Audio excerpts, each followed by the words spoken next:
France Spain సరిహద్దుల్లో కార్చిచ్చు విధ్వంసం సృష్టిస్తోంది. అగ్ని కీలలు ఎగిసిపడుతున్నాయి. వేగంగా అణుకేంద్రాల వైపు మంటలు దూసుకొస్తున్నాయి. దట్టమైన పొగ మేఘాలు కమ్ముకున్నాయి.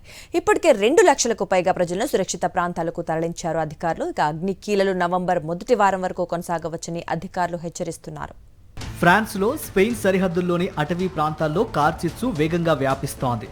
ఇప్పటి వరకు ఫ్రాన్స్లో 420 చదరపు కిలోమీటర్లకు పైగా, స్పెయిన్లో 1,25,000 ఎకరాలకు పైగా అటవీ ప్రాంతం అగ్నికి ఆహుతైంది.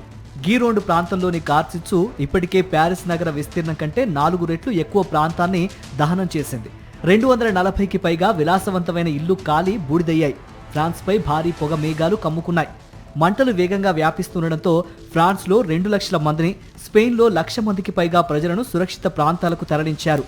మంటలను అదుపు చేసేందుకు అగ్నిమాపక బృందాలు తీవ్రంగా శ్రమిస్తున్నాయి. అటు ఫ్రాన్స్లోని అణు కేంద్రాలు, రఫేల్ యుద్ధ విమానాల తయారీ యూనిట్ల వైపు మంటలు వేగంగా దూసుకొస్తున్నాయి.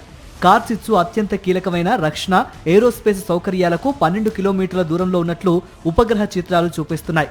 వీటి వల్ల జలాంతర్గాముల నుంచి ప్రయోగించే క్షిపణుల తయారీ కేంద్రం తదితర వాటికి ప్రమాదం పొంచి ఉందని అధికారులు హెచ్చరిస్తున్నారు.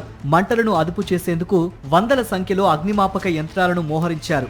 మరోవైపు ఈ అగ్నికీలలు నవంబర్ మొదటి వారం వరకు కొనసాగవచ్చని యూరోపియన్ యూనియన్ అధికారులు హెచ్చరించారు.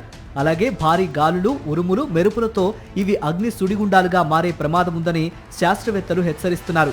రాబోయే 2 వారాల్లో పరిస్థితులు మరింత కఠినంగా ఉంటాయని, వీటిని కలిసికట్టుగా ఎదుర్కోవాలని ఫ్రాన్స్ అధ్యక్షుడు ఇమాన్యుయల్ మెక్రాన్ ప్రజలకు పిలుపునిచ్చారు. అగ్నికీలలు ఆర్పడానికి 1000 మంది సిబ్బంది పనిచేస్తున్నారని, వందల సంఖ్యలో హెలికాప్టర్లతో నీళ్లు వెదజల్లుతున్నారని తెలిపారు. దేశంలోని అనేక ప్రాంతాల్లో ప్రజలు గాలి కాలుష్యం సమస్యను ఎదుర్కొంటున్నారని పేర్కొన్నారు. మరిన్ని అప్డేట్స్ కోసం ఛానల్ ను సబ్స్క్రైబ్ చేయండి. నోటిఫికేషన్స్ కోసం బెల్ ఐకాన్ పై క్లిక్ చేయండి.